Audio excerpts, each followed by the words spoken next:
বিসমিল্লাহির রহমানির রহিম। আসসালামু আলাইকুম। আশা করি আপনারা সবাই ভালো আছেন। আমরাও আলহামদুলিল্লাহ আল্লাহর রহমতে অনেক ভালো আছি। আজকে আপনাদের সাথে শেয়ার করতে চলে এসেছি অসম্ভব মজার একটা আচারের রেসিপি নিয়ে। এই আচারটা যে এতটা টেস্টি বলার বাহিরে। আমরা যত রকমের আচার বানাই না কেন, সব আচারের উপরে বা শ্রেষ্ঠ হবে এই আচারটা। আর এই আচারটা তৈরি করব আমি অর্বরে দিয়ে। অর্বরে বা রয়্যাল ফল হিসেবে এটা পরিচিত। আমরা ছোটবেলায় এই অর্বরিটা অনেক খেয়েছি। আর এই অর্বরি গাছটা কেমন হয় তার ছবি প্রথমেই আপনাদেরকে আমি দেখিয়ে দিয়েছি। আমি এখানে হাফ কেজি পরিমাণ অর্বরি নিয়েছি। এটা একটু টক মিষ্টি স্বাদের হয়। যদি সম্পূর্ণ পেকে যায় তাহলে টক ভাবটা কমে যায়। এইরকম ফ্রেশ দেখে অর্বরই নিতে হবে এই আচারটা তৈরি করার জন্য। আমি এখানে হাফ কেজি পরিমাণ অর্বরই নিয়েছি। এখন একটি প্যানে পানি ফুটতে দিয়ে দিয়েছি। আর এই ফুটন্ত পানির মধ্যে আমি অর্বরিগুলো দিয়ে দিব। আমি কিন্তু অর্বরিগুলো আগে ধুয়ে ভালো করে পরিষ্কার করে নিয়েছি। আপনারাও এই কাজটা করে নেবেন। এখন পানিটার মধ্যে অর্বরিটা 3 থেকে 4 মিনিট ফুটিয়ে নিব। এতে করে অর্বরের যে অতিরিক্ত টকটা আছে সেটা বের হয়ে যাবে। এটা কিন্তু বেশিক্ষণ ফুটাতে হয় না, কারণ অর্বরিটা অনেক সফট থাকে। আমার অর্বরিটা সিদ্ধ হয়ে গিয়েছে। আমি এখন একটা স্ট্রেনারে পানি ঝরতে রেখে দিব।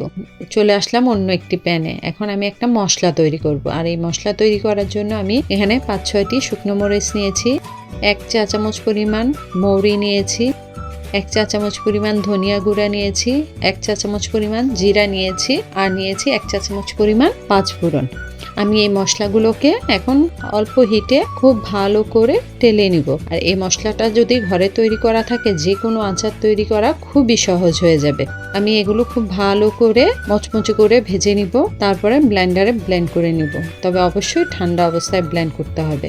আমার এই রেসিপিগুলো যদি আপনাদের ভালো লেগে থাকে অবশ্যই লাইক কমেন্ট শেয়ার করতে ভুলবেন না। আর আমি আশা করব আপনারাও এই আচারটি একবার হলেও বাসায় তৈরি করবেন। আর এই আচারটি যে এতই সুস্বাদু হয় যে আপনি বানাবেন আর দেখবেন বানানোর সাথে সাথেই এটা ফুরিয়ে যাবে। স্টোর করে রাখার মতো সময়টাও আপনি পাবেন না। এরই ফাঁকে আমার মশলাটা ভাজা সম্পূর্ণ হয়ে গিয়েছে। আমি এখন ঠান্ডা করে এটা ব্লেন্ডারে ব্লেন্ড করে নেব। এখন চলে আসলাম অন্য একটি প্যানে। সেখানে আমি সামান্য পরিমাণ সরিষার তেল দিয়েছি। আসলে এই আচারটাতে তেলের প্রয়োজন হয় না বললেও চলে, তারপর আমি সামান্য পরিমাণ তেল দিয়েছি। এখন দিয়ে দিচ্ছি 2টা তেজপাতা, 1 টুকরো দারচিনি আর 2টা এলাচ। আর দিয়ে দিচ্ছি হাফ চা চামচ পরিমাণ পাঁচফোড়ন। আমি এই ফোড়নটা দিয়েছি তেলের মধ্যে যাতে মশলার সুন্দর একটা অ্যারোমা বের হয়। তেলের মধ্যে মশলাটা একটু ফ্রাই হওয়ার পর আমি এখন সিদ্ধ করে রাখা অর্বরিগুলো দিয়ে খুব ভালো করে তেলের সাথে অর্বরিটা মিশিয়ে নেব। এই পর্যায়ে কিন্তু চুলার হিটটা লো এবং মিডিয়ামের মাঝামাঝি থাকবে। এখন দিয়ে দিচ্ছি যেই মশলাটা তৈরি করেছিলাম সেই মশলার 1 চা চামচ পরিমাণ। দিয়ে দিচ্ছি স্বাদ অনুযায়ী বিট লবণ। আপনারা যদি এখানে বিট লবণটা ব্যবহার করতে না চান, রেগুলার খাবারে যে লবণটা আছে সেটাও ব্যবহার করতে পারেন। তবে বিট লবণটা দিলে আচারের টেস্টটা অনেক বেড়ে যায়। এখন দিয়ে দিচ্ছি 1.5 কাপ পরিমাণ চিনি। এখানে মিষ্টিটা আপনাদের পছন্দ অনুযায়ী আপনারা ব্যবহার করবেন। আর দিয়ে দিচ্ছি 1.5 কাপ পরিমাণই পানি। এই পানিটা দিয়েছি যাতে চিনির সাথে মিলে একটা চিনির শিরা তৈরি হয়, সেই কারণে। আর দিয়ে দিচ্ছি হাফ চা চামচ পরিমাণ চিলি ফ্লেক্স। এটা শুকনো মরিচ গুঁড়া বা শুকনো মরিচ ভেজে আপনারা হালকা ক্রাশ করে নেবেন, তাহলেই হবে। দিয়ে দিলাম 1 টেবিল চামচ পরিমাণ ভিনেগার। ব্যাস হয়ে গেল। আর কিচ্ছুই করতে হবে না, শুধু নাড়াচাড়া। এখন যতক্ষণ পর্যন্ত এই পানিটা শুকিয়ে গ্রেভিটা গাঢ় না হয়ে আসছে এবং কালারটা একটু চেঞ্জ না হচ্ছে, ততক্ষণ পর্যন্ত আমরা চুলায় এটা রেখে ফুটতে দিব। আর কিছুক্ষণ পর পর নাড়াচাড়া করে দেব। এই আচারটা তৈরি করতে সময় খুব অল্প লাগে, তবে খেতে দুর্দান্ত হয় এই আচারটি।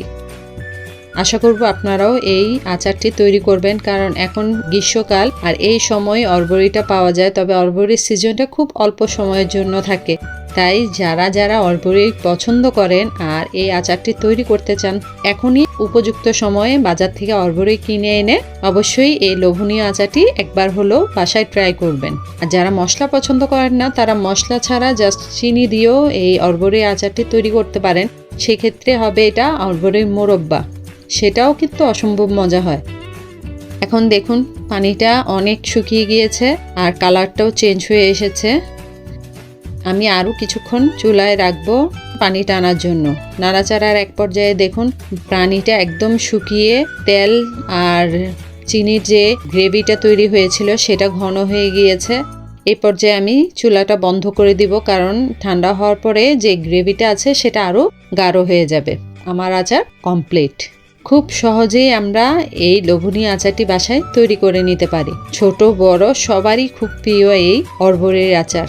মাশাল্লাহ, দেখতে যতটা সুন্দর হয়েছে, খেতেও অসম্ভব মজা আর লোভনীয় হয়েছে এই অর্বরের আচারটি। আশা করব আপনাদের সকলের কাছে এই রেসিপিটি অনেক অনেক ভালো লাগবে, আর চেষ্টা করবেন একবার হলো বাসায় এই অর্বরের আচারটি তৈরি করতে।